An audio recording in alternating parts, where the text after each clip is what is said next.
नमस्कार दोस्तों, ज्योतिष, हस्तरेखा एवं वास्तु विशेषज्ञ आचार्य पंडित गिरीश बारोलिया के चैनल में आपका स्वागत है।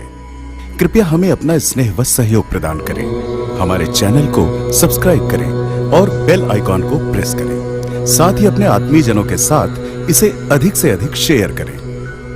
आपका जीवन मंगलमय हो। लाइक करें, शेयर करें। आचार्य पंडित गिरीश बारोलिया, ज्योतिष, हस्तरेखा एवं वास्तु चैनल।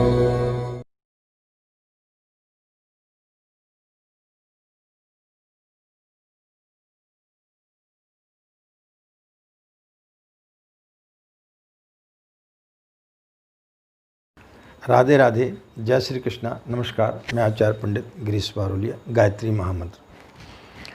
ओम भूर्भुवः स्वः तत्सवितुर्वरेण्यं भर्गो देवस्य धीमहि धियो यो नः प्रचोदयात्।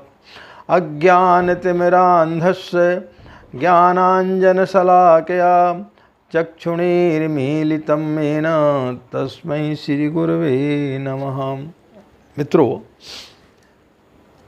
आप लोगों के इतने फ़ोन कॉल्स आ रहे हैं, हमें बड़ी प्रसन्नता भी होती है कि हम अपने गुरु के लिए कुछ काम आ रहे हैं। और गायत्री के बारे में जो हम बता रहे हैं, कई लोग जो है हमारे इस माध्यम से जुड़ रहे हैं और कई लोगों के मन में जिज्ञासाएं हो रही हैं कि वो गायत्री का जाप करें, गायत्री के लघु अनुष्ठान करें। नवरात्रि में बहुत सारे लोगों ने गायत्री का अनुष्ठान किए और उन्होंने अपनी प्रतिक्रियाएं भी भेजी और उनकी जो भी शंकाएं थी उनका हमने समाधान करने का बहुत सारा प्रयास भी किया।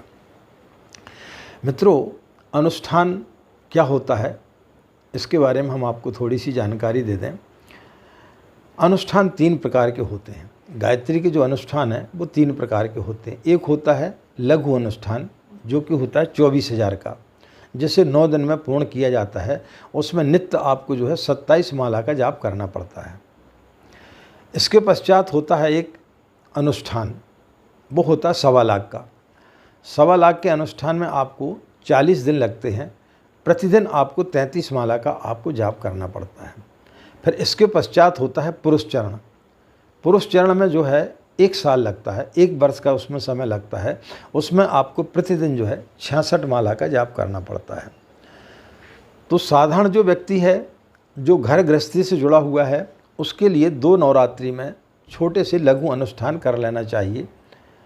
1.25 लाख का यदि आप अनुष्ठान कर सकते हैं तो 1 साल में आप एक आध बार आप कर सकते हैं, क्योंकि 40 दिन का होता है। 40 दिन में किसी न किसी प्रकार की कोई न कोई विषम परिस्थिति ऐसी आ जाती है कि 40 दिन में आपका अनुष्ठान जो है वो खंडित हो सकता है।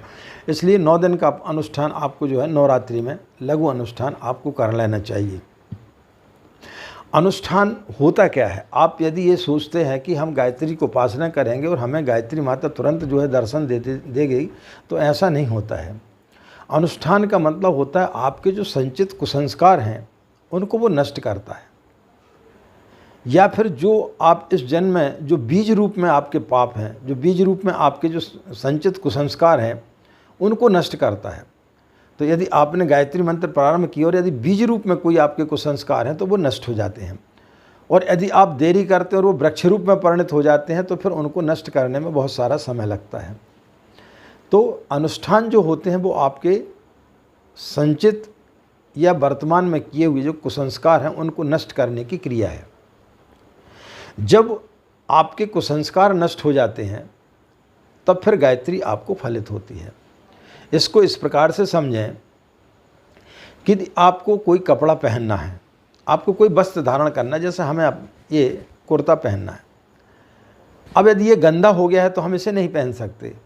इसको या तो हमको लॉन्ड्री में देना पड़ेगा या स्वयं अपने हाथ से इसको जो है साफ़ करना पड़ेगा। इसको जो है पहले साबुन लगाना पड़ेगी, साबुन लगा करके उसमें धूप में सुखाना पड़ेगा। धूप में सुखाने के पश्चात जब वो सूख जाएगा तो फिर उसमें इस्त्री करना पड़ेगी और फिर उसके पश्चात वो पहनने के लायक होगा। तब जब हम पहनेंगे तो फिर वो हमारे लिए सुंदरता का कारण बनेगा, वो अच्छा लगेगा। और यदि हम गंदा कपड़ा पहन लेंगे यदि इसमें कहीं दाग लगे हुए या कुछ लगे हुए तो वो फिर कैसा लगेगा। इसी प्रकार से जब आप गायत्री का जाप करते हैं, कोई भी अनुष्ठान करते हैं, तो गायत्री पहले आपको जो है आपके अंदर के कुसंस्कारों को धोती है। गायत्री मंत्र जो आपके अंदर जितने भी जो संस्कार हैं, जो कुसंस्कार, उनको पहले धोने का प्रयास करता है। किसी के थोड़े हैं तो उन्हें जल्दी फलित हो जाता है, किसी के ज़्यादा हैं तो उन्हें ज़्यादा समय लगता है। कई बार लोगों का ये फ़ोन आता है कि गुरुजी जब से हमने गायत्री मंत्र जपना चालू हुआ हमें कई परेशानियां पैदा हो रही हैं।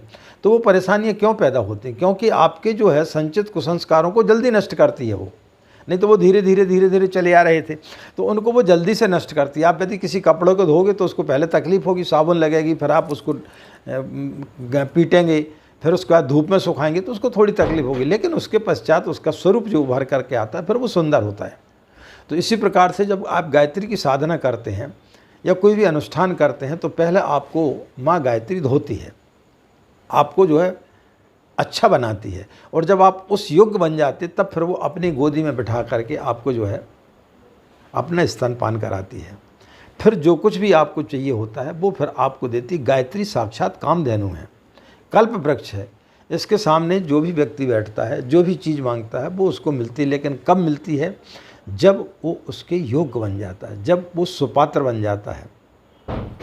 इसको इस प्रकार से समझें कि यदि आप किसी तीर्थ स्थान में गए, अपने गुरु से मिलने के लिए गए, या सपोज़ मान लो आप हमसे ही मिलने के लिए आ रहे हैं, लेकिन उसके पहले आप हरिद्वार चले गए, कुछ वहाँ पर अपने लोटे में भर लिया, फिर इसके बाद आपने मथुरा में कुछ भर लिया, इसके पश्चात कुछ आपने बनारस में भर लिया, और आप जब लोटा लेकर के आए तो वो पूरा भरा हुआ था। उसके पश्चात आप अपने हमारे पास आएंगे, आपने किसी गुरु के पास में जाएंगे तो आपका पात्र ही खाली नहीं है। जब आपका पात्र खाली नहीं है तो फिर आपको मिलेगा क्या? तो जब आप गायत्री का अनुष्ठान करते हैं या गायत्री की आप जब साधना करते तो अपने आप को पूरा आपको खाली कर देना चाहिए। जब व्यक्ति पूर्ण रूप से खाली हो जाता है, जब उसके अंदर कुछ भी नहीं रहता, सिर्फ माँ गायत्री, तो फिर वो पूर्ण रूप से आपके अंदर समाहित होती है। तो मित्रों, अनुष्ठान करने का यही एक नियम है कि आपके कुसंचित जो संस्कार हैं, जो आपके पूर्व जन्म के संस्कार हैं, या अभी आप इस जन्म में जो संस्कार मतलब गलत कार्य कर रहे हैं, सबसे पहले वो उनको नष्ट करने का काम करती है। यदि आपके कुसंस्कार बीज रूप में है तो बड़े जल्दी नष्ट हो जाएंगे, और यदि वो वृक्ष रूप उन्होंने धारण कर लिया है तो फिर बहुत ज़्यादा आपको उसकी मेहनत करना पड़ेगी। तो यदि आप अनुष्ठान कर रहे हैं तो आप ये मान करके न चलें कि आपको दर्शन मिल जाएंगे, कि आप माला माल हो जाएंगे, कि जो है गायत्री माता की कृपा हो जाएगी और तुरंत आप जो है अरबपति बन जाएंगे, अंबानी बन जाएंगे। ऐसा नहीं होता है। आपको गायत्री क्या देती है? आपको प्राण शक्ति देती है, आपको भय से मुक्त करती है, आपको जो है वो संतोष देती है कि आपके पास में जो कुछ है उसमें आपको संतोष है।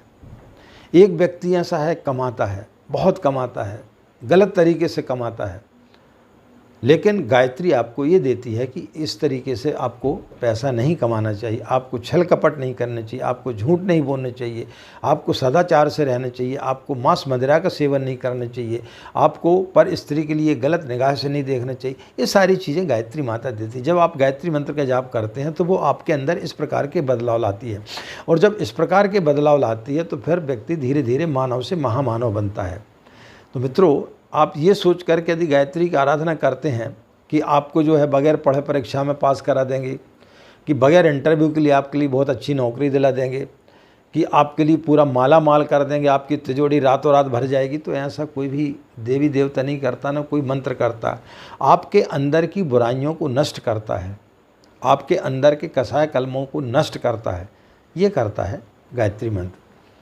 तो मित्रों, यदि आप अनुष्ठान करना चाह रहे हैं तो पहले आप इस सब चीज़ों पर ध्यान रखें, और अनुष्ठान करने के पूर्व यदि आप लघु अनुष्ठान कर रहे हैं तो पहले सोच लें कि आपको क्या करना है, किस तरीके से करना है।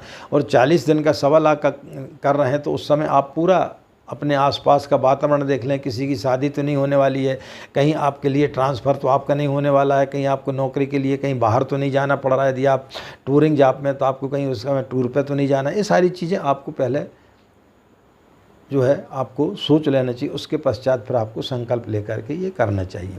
तो आशा है मित्रों, अनुष्ठान के बारे में हमने आपको जो छोटे रूप में बताया, आपको समझ में आ गया होगा। इन्हीं कामनाओं के साथ मित्रों का आपका दिन मंगलमय हो, आप लोग खुश रहें, मस्त रहें, माँ गायत्री का असीम कृपा इसी प्रकार आप लोगों को बनी रहे। हमें आज्ञा दें। नमस्कार।